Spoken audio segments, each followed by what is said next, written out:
Welcome to Interviews with Entrepreneurs show, where we interview awesome entrepreneurs who are super awesome in their niches. RJ here back with another awesome guest, and today let me talk about something about the introduction. And she started working in ClickFunnels and also became what you can simply talk about the voice on the email of Russell Brunson, and that is literally crazy. And she's doing like so many things, helping entrepreneurs out there get their message out using messaging, using email marketing, and so much more out there. So please welcome Brittany Bayley. Hey, thanks so much for having me. Thank you so much for being on the show. It's a great pleasure to have you. Absolutely. Awesome. So if you guys jumping on live, you can simply use hashtag live, or if you are jumping on replay, you can simply use hashtag replay out there. And if you have like any question out there, you can simply drop it out in the comment section down below, and we can round this up with it. So again, thank you so much, Brittany, for hopping on. And like we want to know a little bit about your backstory, like how you got started into this space, like how this journey overall started. Yeah, for sure. So I started out in the corporate world and I was doing some marketing, some admin, some kind of just all over the place. And I really just didn't resonate with anything that I was doing. I didn't like having a schedule. I didn't like just working for other people. I didn't like not connecting with my work. And so I started to do some freelance ghostwriting, like blog posts, copy, that kind of thing. And I did that for about a year. And once I discovered email copy, someone hired me just to do email copy. I discovered email copy and it just this whole world opened up to me. I loved all the different aspects about it, like how it's basically just this behind the scenes look of a launch. So, it's like the emails are going all the way through, and then there's ads and all these other pieces of marketing that are playing into it. I loved how it was like direct response. All of this stuff just really, really spoke to me. And so I really just started to get more and more into email copy and niche down into that area. And around that time, I joined a mastermind, Julie Stoyan's mastermind. It's called Digital Insiders. I joined the mastermind. She was working for ClickFunnels, and it kind of just like all happened. It snowballed. And so I've been doing it now for about 4 years. I've been blessed to write for, like you mentioned, I've been blessed to write for Russell Brunson and ClickFunnels, a lot of other entrepreneurs in the digital space, course creators and coaches. So that's kind of where I found my niche, and it's been amazing ever since. That is definitely great because even it at the starting point and understanding what your niche is, and also like many marketers talk about the money is in the list, and if you have that skill, that is like pretty awesome out there. So like when we talk about those things, and you had the experience working with Russell Brunson out there, and I also like had a sneak peek overall throughout the whole website and the funnels and all of the things that you had out, and I was like, you've been able to become the voice of Russell. And how you been able to cope up with that? Because Russell have its own personality, the way he speaks, the way he delivers his message out there, and his emails also delivers his message the exact same way. Like how was the experience with that? Yeah, it was awesome. So really, it was a very slow thing. It wasn't like I just jumped in and started doing it. So he has some other awesome copywriters on his team that I was learning from. When I first started, I was actually just writing one certain kind of email. It's called a teaser email. So basically, like what goes out when the podcast drops. So I did that for a decent amount of time, just kind of learning like this one context, like the voice, right? And so Yeah. as I was going through this process, I was really refining, like understanding how to mimic anyone's voice, like not just Russell. He definitely has a very strong voice and it's very recognizable, but there's kind of principles that go into understanding your client's voice as a whole. And that's what I really found interesting, understanding like the pace that someone speaks and like the certain words that they use, phrases that they use, understanding how they would respond to things. And so as I kind of learned that process, I learned a couple of cool things. And one of them was that for me, like I'm very, very auditory. I'm an auditory learner. So when I was brought on, I was doing these podcasts, right? And I was writing Yeah. these podcasts and I was hearing him speak just over and over and understanding like the way that he would phrase something. And so I started trying that with other clients, like having them send me Voxers instead of writing stuff out. And it really started to help me like understand the pace in which someone spoke, understand how they would phrase something. And so there was kind of all these like tips and tricks that I picked up along the way that really helped make sure that I was mimicking the voice correctly. And of course, it was never like 100%. Like he would come back in, the copywriters would come back in. Like it was a collaborative effort. I didn't just like jump in and do it. Um, but yeah, it definitely is a process. That is definitely a pretty amazing journey out there, becoming the voice and, understanding those whole concepts and, making it done in a proper way. Absolutely. So, like, when we talk about, when we drop on the niche of for email marketing or copywriting out there, since there are many copywriters into the market or email marketers into the market, what makes them unique in their own sense? What do you think about that? What makes email marketers unique? Yeah, the person who writes an email, because email is all about how you structure your copy. Mm-hmm. What makes it unique for the person out there? Yeah.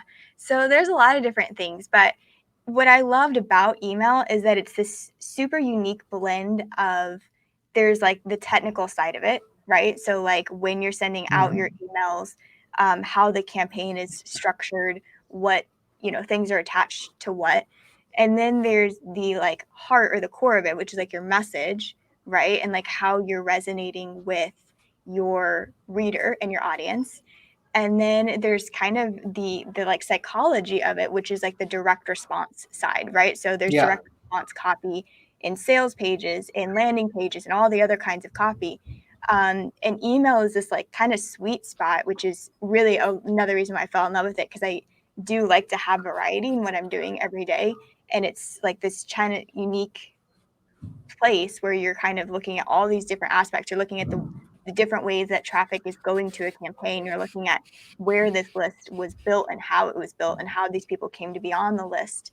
And there's all these different things. So email marketing is really unique in that way. And to me, it's another reason that it's unique is because it's like the foundation for marketing, in my opinion, right? Like Yeah. we have social media, we have all these other things, but the goal should really be to get these people on your list because that's the thing that you own. So there's a lot of unique things about it, but those are my couple favorites. Yeah, that is awesome because, as you said, the email marketing is generally the list is generally the foundation. There are no other traffic sources, that you own because the Xano snap might come at any moment out there. We don't know what happens. There was a time when I was supposed to interview Jim Edwards out there. It was like I was 4 hours away, and my Facebook account got suspended, and I was like, that's it. That was a thing. What happens when we talk about those things? So, like when we talk about overall again, because most of the things that you focus on is email marketing and also the copywriting, how you structure those things out there. Like when people write emails out there or their campaigns, like what is the number one mistake that you think that they make out there in order to write their emails? Yeah. Um, well, I think it's actually probably inconsistency.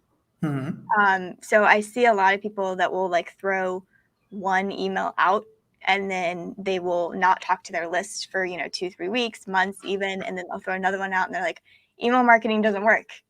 Like, well, yeah, because you didn't work it, right? So Yeah. I think a lot of it comes down to consistently showing up in your subscribers' inbox, because Hmm. that starts to train them, right? They know to expect something from you. They know to open it. They know there's going to be value in it. And then B, you are also like you're showing up consistently, so you're having the ability to always be not only just offering them things, not only just selling them things, but you also are giving yourself this space to provide value to them. If the only time that you're ever hitting them up is because you have a launch coming up, then your open rates aren't going to be good. Your click rates aren't going to be good because that's all they ever see from you. So if you're doing it more consistently, you have the availability to give yourself space to actually be providing them value. So, okay, that absolutely makes sense out there because that is the thing what eventually do, and I think so that is a thing that I do somehow make mistake as well, that sometimes I contact or like email my list out there, even providing value, whatever the case scenario is. It's like once a week, twice a week, and that is the most important part. That sucks because now they will realize that any email that is coming up from our side is a part of something of offer or something launch out there. Absolutely, that is.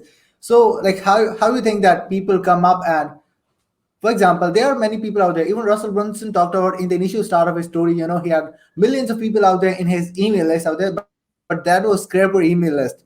He got millions of email lists out there just from getting information from other people. It was spam free, but it was again spam emails out there. That's against those things. So, like, what do you think? If anyone have that part of a mentality that they come up with the spam emails or that are like literally cold audience because they don't have the idea of the individual out there, what do you think? How is there any way or that is ethical to nurture them in such a way to create a relation with them? Yeah, I mean, it kind of depends on how you came by it.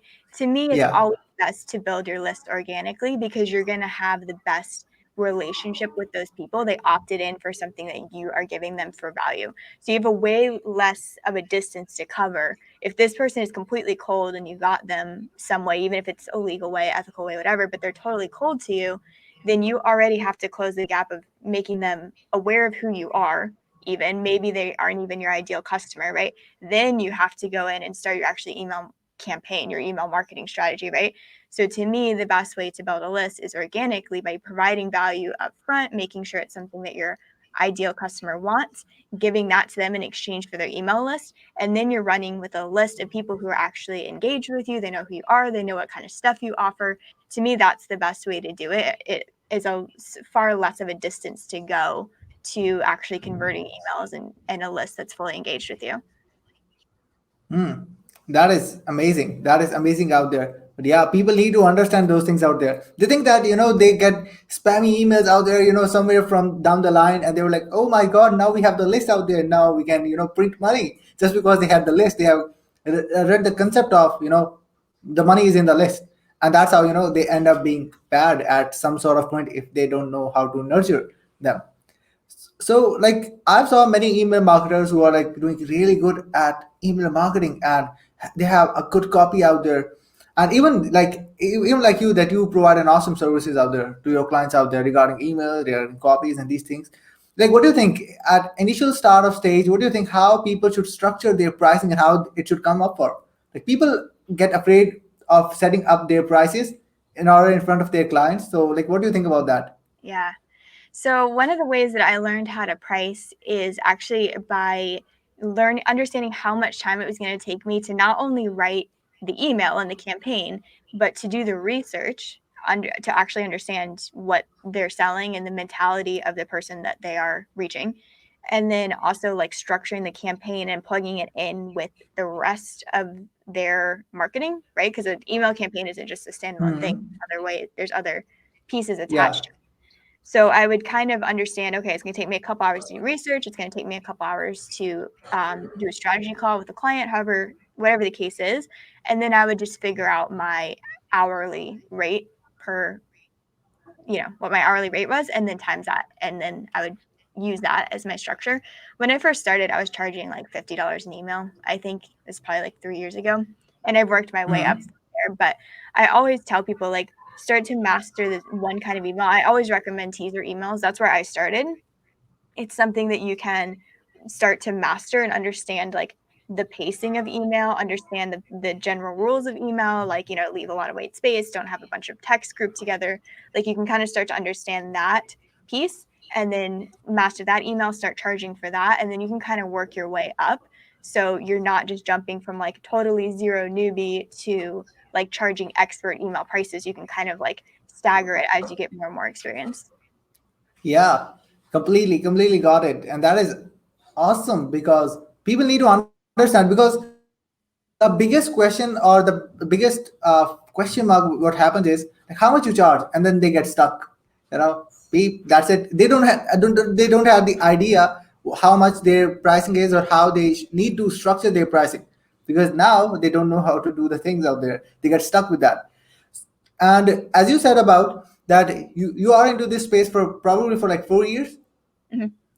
So, like, what is the number one thing that you've learned so far throughout your whole journey? Like, what is the one thing that you say, okay, that was the biggest aha moment? I would say, what was the biggest aha moment for you? Um, I think honestly, it's been that I never am going to totally feel comfortable. I'm never going to totally feel like I'm ready for something. I'm never going to totally feel ready. And Hmm. understanding that really has helped me as I'm growing as an entrepreneur, as I'm growing as a service provider, a coach, course creator, knowing that I'm never going to be in this place of like, oh, I'm totally got this. I'm totally ready. Knowing I'm always going to have some sort of reservation, or I'm going to feel like my ego is going to be coming in and being like, you're not ready. Like just that negative talk that comes in sometimes. Knowing that has really helped me grow because I wasn't waiting around to feel ready, right? And once I started to Yeah, figure that out, I started to accept bigger projects. I started to go on interviews. I started to put myself out there more because I wasn't waiting for this feeling that was like never going to come, right? And I always yeah, absolutely. with like, don't just go out and accept this massive project that you have no skill set for, but understand that you're never going to totally like get this feeling of readiness that we kind of are trained to wait for, I think. So that's been a big lesson for me for sure. So it's like a type of imperfect action, just go and just do it, because there are many things going to be coming up as a roadblock in your way, and there will always be a roadblock in the way out there, and you just need to go in there and put in the work. Yeah, absolutely. So, like you must have heard about the concept of Dream 100. That is a freaking awesome concept when we talk about traffic. So, like, what do you think about Dream 100? And have you ever tried to use the Dream 100 concept on anyone out there? And like, what are the things that you keep in mind in order to Dream 100? If you've ever Yeah. done that. Yeah. So I love Dream 100. I think it's great. I'm all about connections and making connections with people. And I think that's really what it is, right? We can get kind of caught up in this whole like Dream 100 strategy and making it this big fancy thing. But ultimately, it's just connecting with and adding value to people who are serving your audience, right? That's an immediate thing in common that you have with somebody. So I love it because I think that's really like a lot of entrepreneurs that I've met, this is part of our favorite thing, right? Is making these Yeah. connections, making friends with people all over the world, people who have similar interests and same interests as you. So I think that that's really like the core of Dream 100, and that's what makes the campaign, successful. Is Hmm. understanding that we're all people, we're all entrepreneurs, we're all serving our audience, and the fact that like if you and I have the same audience, and I'm trying to Dream 100 you, like we immediately have something in common, right? We're immediately drawn to serve the same people. So I think that that's something that gets missed sometimes. But I love the concept. I think it's so important. Yeah, absolutely impressive. Because like that is one of the most important concept when we talk about on the traffic part. And somehow, as you said about that, people make it a little bit more complicated when they talk about Dream 100 stuff. If they understand, the fundamentals, they can make it work about that. Absolutely. And like I saw that you have an awesome podcast out there, and I saw you publish, daily, and it is insane. So, like, when was the particular time, as a part of as a part of an email marketer, you mostly, you write emails out there, you create content, you help other people out there alongside yourself. So, like, what was the point that you been able to found your own voice? Because like since we are in this journey out there, and since we like admire Russell a lot, and we talk about Russell a lot, and he say just go publish, publish, publish, and go and find your voice. So, what was that particular point where you said, yeah, like now I know who I am? So, what was the point out there? Um, it wasn't really a particular point. I think it Hmm. comes as you are publishing more. Like I kind of see now that I'm a certain ways down the road, I can kind of look back and see the patterns, and I see like people as they're starting to publish, they might sound a little bit like the people that they follow, right? They might kind of use some of the same language, use some of the same patterns. Then they kind of start to find their own as they're going. And I noticed that within myself too. Like when I first started publishing, it wasn't really me yet. It was, what I thought about other people's content. I was kind of like the reporter, right? Like Russell and Tony, they talk about being like the reporter, right? So it's kind of that. Yeah. And then I started going down the road and I started being like, actually, I have a feeling, I have an opinion about that, not just I'm going to share that, right? And I started to more and more. And the interesting thing about it is like your audience too will tell you like what they want to hear more of, and you will start to like, it's almost like an energetic thing, like you kind of start to feed off of their energy, and like you go back and forth, like as you're writing more and sharing more and doing more content, like the podcast episodes that I do, I get messages, and like that messages will those messages will inspire more content for me, right? People will be like, i Yeah. I thought about that because of this, and I'll be like, yes, that's great, and I'll do a podcast episode about that. So it kind of like starts to snowball really once you start, like going back to my biggest lesson, right? Like you never totally feel ready, like you're not going to wake up and be like, I found my voice, I got it, we're good, right? Like it happens down the road. And so that's something that I've learned as well.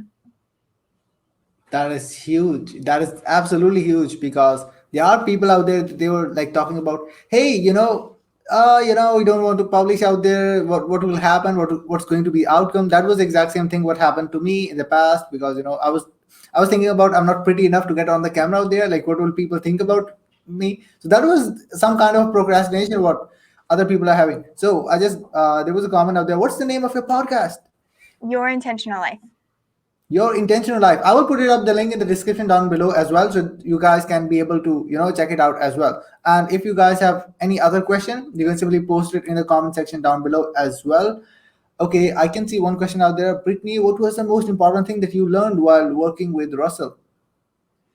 Oh gosh. I think honestly it was just starting to understand how to mimic your client's voice. Like that was a really, really big journey that I went on when I started working with ClickFunnels, because up until that point I had been writing for people who were a little bit more similar to me in my voice. Like Julie was working for ClickFunnels at the time, and she thought it was hilarious that I could write in his voice because we're pretty opposite in our like natures, right? So that was Yeah. such a big journey and lesson that I learned during that process, was really understanding like the science of it, like understanding how to write like someone else. Like that's going to serve me forever, because if as I'm writing for other clients, like those tactics that I learned along the way, that's been critical for me as I'm going and serving other people. Hmm. That is absolutely awesome because people out there don't have the idea about their own customers, in itself. Like people need to be in that certain sort of a situation where they deeply know about their customer, what their problems are, like on the internal base, and they would react like, oh my god, that is like me. He's telling me the problem that I'm having in my internal self out there. That is absolutely insane. And there's also another question. Let me put it up over here because that is okay.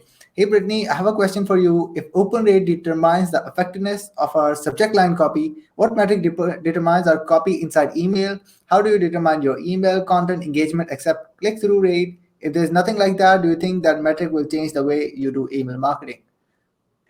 Yeah, so click-through rate really is the metric that determines like what people are reading through your content, right? So like if you have links throughout your email, like say you have 2 or 3 links throughout your email, and you can go in and look at the report. Like I use ConvertKit, so I can go in and I can see not only the click-through rate, but I can see what links were clicked, like which one Yeah. in the email was clicked. So typically, if it's like a long form email and there's a link at the bottom that's clicked a lot, like I know that my subscribers read through the email, or they scrolled down. You never know exactly, but I know that they went through and read the email and clicked from there. Obviously, sales is a metric, right? So like if you can track that your sales came from your email, you know that people are reading through your email. So there's a couple different ways that you can do it. And I don't know a metric that would change the way that you do email marketing. I think really the click-through rate is probably the one to focus on. Hmm. I hope that makes sense, man. I hope that makes sense. And like, okay, what if it was a value email and there was no link? Yeah, so if there's a value email and there's no link, then obviously you can't measure that. You would just look at your open rate, but you also can look at your reply rate too. So like Hmm. if you're sending out a value email and you're like, let me know, does this make sense to you? Do you have any thoughts about this? Like what questions do you have? You can measure your how many responses you're getting from an email to see if it's being read, if you're asking for that response. You also will kind of just start to get a sense, like as you're emailing your list more and more, you'll start to get a sense for like, are people reading that? Are they talking about your email content on other platforms? Like, are they on Facebook being like, oh my gosh, I just got an email from so and so and it sparked this whole thought train or process, right? Like are your emails being shared and talked about? Like that's a good way to be able to tell if you're resonating with your audience too.